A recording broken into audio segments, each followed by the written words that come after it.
mentioned every week trying to put a little bit more on Talen's plate. Was that something that, like, when you took over with him, did you create like this, weeks long path, or do you go week by week and see, what he can handle and then go from there? Week by week for sure. Okay. I mean, when I first came, that was more day by day at that point, but it's been week by week for sure. What has Talon and this experience taught you, Coach? What has it taught me? I think the one thing is even for someone who's been around football as much as me, it's a good example of how all these college teams have 100+ guys on them, and they all got here somehow. Somebody thought they were good enough, but sometimes you get a depth chart going, and then reps are staggered based on where you're at on the depth chart, and sometimes maybe a guy doesn't really have a chance to show how good he is just because of the way the cards are dealt. And I mean, as I've said many weeks, Talon has far exceeded my expectations, even if, when I was watching him before. Sometimes you just got to get a chance, right? You just got to get your chance to get in there. I'm sure there's plenty of times when it's not going to go at the rising level that Talon has, but he sure has. Or did he take his game to another level on Saturday? What stood out there in terms of, based on the last 6 weeks? Just Talon, the ability for him to throw the ball downfield and throw it in the end zone, especially the one to the trail that he threw. That was a complicated coverage that they ran. Now they didn't execute that coverage very well, but that would have fooled a lot of guys what they were trying to do. And for him to see it and throw it on time, he didn't play a perfect game by any chance, by any means. I mean, he has some balls he'd like to get back. He had some deep balls where we had guys open, and he didn't hit them. But the other thing is just his knowledge of switching protections at the line of scrimmage, and he's got a fair amount on him in the run game. So, he still just continues to grow every week. You've been around the game obviously a while, Dirk. How many quarterbacks have you come across that can pull it, go 91, and nobody catch him? Yeah, there seems like there's more and more of them coming around now. Like seems to be more. But I've never coached a guy like that could do that. I think of all the great running backs that have come through this place, and for him to get the longest one, I mean, that was impressive for sure. What was going through your mind when he pulled it? And I mean, there Game over. That's what was going through my mind. Game over. As soon as he turned that corner, and it was back to a one-score game. We were backed up. They still had at least one timeout left, so we had to make at least one first down, or they were going to, try to block a punt or get the ball back and have a shot. You never know what's going to happen, but yeah, game over as soon as he turned that corner. Eric McAllister seems like another one of those guys that's worked his way up the depth chart, getting more opportunities. I mean, what's the ceiling like for a guy like that? Yeah, I think very high ceiling. I think you folks have a lot to look forward to with Eric. He size, range, speed, really a smart player. A student of the game. Like, he's one guy that's constantly giving me suggestions during the game. Most of these guys are afraid to talk to me. He's like telling me 17 things when I'm freezing in Wyoming, and he pays attention to what's going on out there. Green, Ashton, Eric McAllister, all from a small area in Texas, all young. How do you see them interacting on and off the football field? Do they seem like that they're a kind of a tight trio that could do a lot of damage around here for the next couple of years? Yeah, they do. I think the way I would just say, how do I see them interacting? All three of those guys are really good teammates. I mean, they're just popular guys. As much as I've moved around over the years, one thing is there's different parts of the country where young men growing up seem to really love football more than others, and Texas is one of those, and the South is another one. But I'd say the one thing is all three of those guys they're all about football, but they also know how to have a good time. Really good teammates. You spent a lot of time coaching Talon to become a better quarterback. A lot of that's mentally. Now he's in a championship game, so the moment is bigger. He also might get into this mentality of having to, out-track meet Jay Koetter, because this could be a very offensive game. Do you have to get into his mind a little bit more this week? So far, I'd say that Talon has handled himself really well with just going out there and playing the game. So I would anticipate that's what he'll do. I think any of that kind of stuff will probably come from outside sources. Talon just doesn't seem like that would be in his mindset the way I see him. I don't know if it's cliche or not, but with young quarterbacks, turning the ball over and making, poor decisions. But if you look at the last 5 weeks, there's one quarterback in the country with 10 or more touchdown passes and no turnovers, and he plays for you. How has Talon been able to, take care of the ball but also be explosive in a number of ways? Yeah, that's probably been one of my biggest surprises is how Talon has avoided turnovers. Let's face it, he waves that ball around a little bit when he's running, and that's not what we're coaching everybody to do. And he's just shown really good touch throwing the ball in the middle of the field. So I think in the 8 games, we have 8 turnovers in 8 games. So normally a pretty realistic goal for an offense is to have 1 or less turnovers a game. So 8 in 8 games we could live with, and obviously our goal every week is 0. You didn't think you'd be in this position, so we've asked this question before, but and you're way past the emotional stage of your life, or maybe, I don't know. This will be your last coaching game, I would assume, ever. You're not going to make this dumb decision ever again.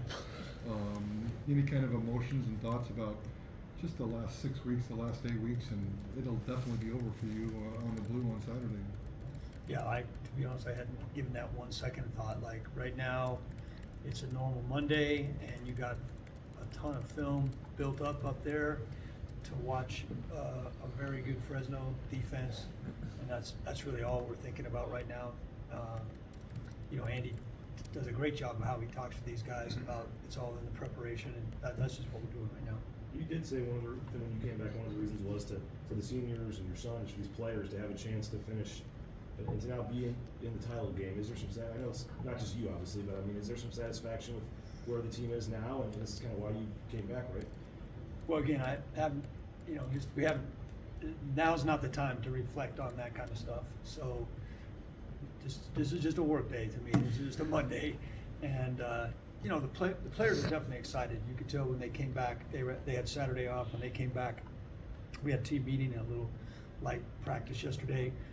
Players are excited, and they know what it is, and I mean, shoot, it's up there on the wall what they play for, and we have really good leadership on this team, and we have vocal leaders, and there was players that were saying things yesterday, but it's still like Andy keeps these guys grounded. It's in the preparation. It's what we do this week, and Fresno's a very good football team, much improved from when we played them the first time, and.